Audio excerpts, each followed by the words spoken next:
Nagpasalamat kayo sa Panginoon na naging anak niyo sila. Malay niyo, balang araw. Isa yan sa mga makakatuwang niyo sa buhay niyo. Baka sila pang mag-ahaw sa inyo sa kahirapan. Hindi natin masasabing Panginoon. Pinanganak sa Bicol, lumaki sa Taguig, pero nakatira na sa Dasmariñas, Cavite si Brother Noel Blanco. Ngayong 42 years old na siya, malayo siya sa kanyang pamilya na hindi pa rin siya tanggap ng buo dahil sa religious belief na mali maging LGBTQIA. Actually, bata pa ako, nararamdaman ko na gay talaga ako kasi hindi ako nagkagusto sa babae. Mas kinikilig ako dun sa nakakita ko ng lalaki. Hindi nila tanggap hanggang ngayon ng pamilya ko yung pagiging gay ko dahil siguro sa religion.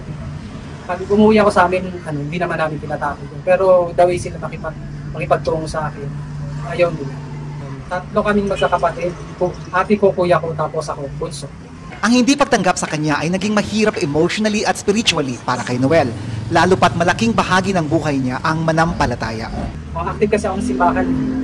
Nagpupuan ako sa El Shaddai, sumasayaw ako sa PLCC, sa grandstand, sa Ambit, at kung saan-saan ng mga may gathering ng mga kapatid sa El Shaddai. Mahirap talaga para sa akin na mag-out ng mga panahon na yun until na nakapagtrabaho ako sa Manila at na-regular ako. Doon talaga nag-pull ako na umalis na ako sa bahay namin, umalis na ako sa pagsaserve sa simbahan. Kasi dati pag-iisip ko, pag bakla ako, hindi ako normal. Dati pag-iisip ko, may sakit ako kasi nga bakla ako. Pero ngayon hindi na ganun yung pag-iisip.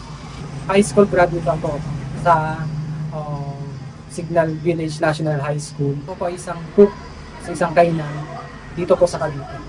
Marami na rin naging jowa si Noel, pero ang biniyayang kakasamahin niya ay sa simbahan niya rin nakilala. Ang dami ko nung naging jowa hindi ko na mabilang sa daliri ko. Pero yung relationship na serious talaga, yung mga 5, pang-anim siya, prinamis ko sa Panginoon na pag ako nagkaroon ng partner, sasamahan ko siya hanggang sa dulo. And thank God, at binigyan naman niya yun. At ngayon, turning 15 years na yung relationship namin. Mas liberated na umano ang mga kabataan ngayon. Pero kahit magbago ang attitudes ng mga LGBTQIA, self-love pa rin ang payo ni Noel sa queer youth.